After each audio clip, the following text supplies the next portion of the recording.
اللہ صلی اللہ علیہ وسلم والذی نفسی بیدہ لا یقضی اللہ للمؤمن قضاء الا کان خیرا لہ او کما قال صلی اللہ علیہ وسلم۔ اللہ کے نبی صلی اللہ علیہ وسلم نے فرمایا، اللہ تعالیٰ کا ہر فیصلہ ایمان والے کے حق میں بہتر ہے۔ پھر آگے تشریح کرتے ہوئے فرمایا، ان اصابتہ سراء فشکر فکان خیرا لہ، اگر اس کو کوئی خوشی پہنچتی ہے، کوئی نعمت میسر ہوتی ہے، فشکر شکر کرتا ہے، کان خیرا لہ یہ اس کے لیے بہتر ہے۔ یہ اللہ کے نبی صلی اللہ علیہ وسلم فرما رہے ہیں۔ جو ساتھی بیٹھے ہیں، پھر ایک دفعہ یاد دہانی کراتا ہوں، اللہ کے فرمان میں اور پیارے پیغمبر صلی اللہ علیہ وسلم کے فرمان میں اللہ نے خیر ہی خیر رکھی ہے۔ دونوں جہانوں کی سعادتیں اور دونوں جہانوں کی دولتیں اللہ نے اپنے قرآن کے ساتھ اور اپنے پیارے پیغمبر صلی اللہ علیہ وسلم کے فرمان سے جوڑی ہے۔ کیا فرمایا؟ اگر نعمت ملتی ہے شکر کرتا ہے۔ قرآن مجید بتاتا ہے لَإِن شَكَرْتُمْ لَأَزِيدَنَّكُمْ، اگر تم میرا شکر ادا کرو گے تو ضرور ضرور ضرور میں زیادہ کروں گا۔ شکر پر نعمتوں کا زیادہ ہونا اللہ کا قرآنی وعدہ ہے۔ اور آگے سنیے، وَإِنْ أَصَابَتْهُ ضَرَّاءُ فَصَبَرَ كَانَ خَيْرًا لَهُ، اگر اس کو کوئی تکلیف پہنچتی ہے، کوئی پریشانی آتی ہے تو اس پر وہ صبر کرتا ہے، كَانَ خَيْرًا لَهُ یہ اس کے حق میں بہتر ہے۔ یہ اس کے لیے بہتر ہے کہ تکلیف، بیماری، آزمائش، مصیبت آئے تو فَصَبَرَ صبر کرے۔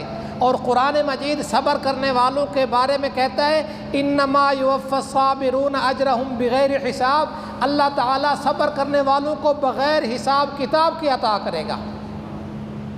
یہ قرآن مجید صبر کرنے والوں کے بارے میں بتاتا ہے۔ نماز کے لیے ایک لیمٹ ہوگی، ایک حد ہوگی، ایک میزان ہوگا، ہاں جی، زکوٰۃ کے لیے، صدقے کے لیے، خیرات کے لیے، لیکن کیا فرمایا؟ صبر کرنے والوں کو اللہ بغیر حساب کتاب کی عطا کرے گا۔ آگے سنیے اور سر دھنیے۔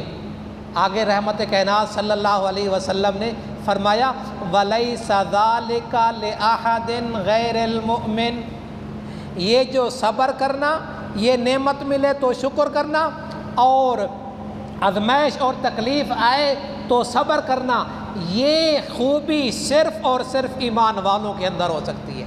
ایمان والوں کے علاوہ کسی کے اندر یہ خوبی اور یہ کمال نہیں ہو سکتا۔ تو اب کیا مطلب نکلا؟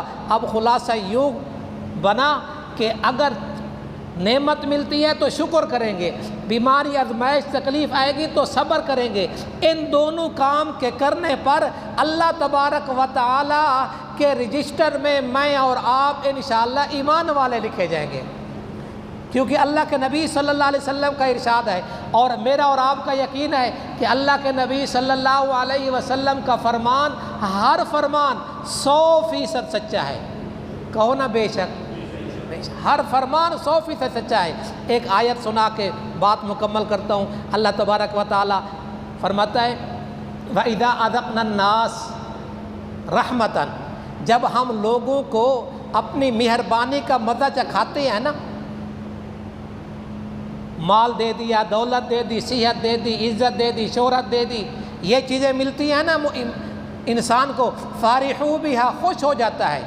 وَإِن تُصِبْهُمْ، خدا را توجہ کریں، وَإِن تُصِبْهُمْ سَيِّئَةٌ، اور اگر ان کو کوئی تکلیف پہنچتی ہے، وہ بھی بما قدمت ایدیہم، ان کے ہاتھوں کی کمائی ہے، ان کے ہاتھوں کی وجہ سے یہ معاملہ ہوا ہے، ان کے اپنے برے کرتوتوں کی وجہ سے، کہیں خشک سالی ہے، کہیں بیماری ہے، کہیں حادثہ ہے، کہیں آزمائش ہے، اذا ہم یقنطون، تو جب ایسی کنڈیشن ہوتی ہے تو یہ مایوس ہو جاتے ہیں، اور حالانکہ مایوسی بہت بڑا گناہ ہے۔ دعا ہے اللہ تبارک و تعالی آپ کو اپنی نعمتوں سے مالا مال فرمائے، اللہ تعالی آپ کو اور آپ کے بیماروں کو روحانی جسمانی شفا عطا فرمائے۔